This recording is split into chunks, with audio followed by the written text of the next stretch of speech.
Ninanais lang ng Senado na pagbabago sa 1987 Constitution ay sa sektor ng ekonomiya at wala ng iba pa.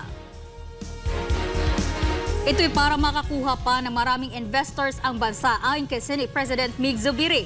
Tiniyak ni Zubiri na hindi isusulong sa Senado ang pagbabago sa sistema ng politika o ang pagkakaroon ng political amendments sa konstitusyon.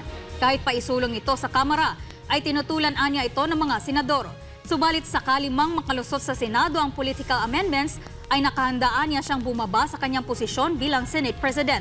Nitong Lunes, January 15, ay inihain ni Zubiri ang resolution of both houses number 6 na naglalayong baguhin ang ilang bahagi ng 1987 Constitution na may kaugnayan sa ekonomiya. Matatandaan na sa ilalim ng Article 17 ng 1987 Constitution, ang Kongreso sa pamamagitan ng boto ng 3/4 ng lahat ng miyembro nito ay maaaring mag-propose ng revision sa Constitution.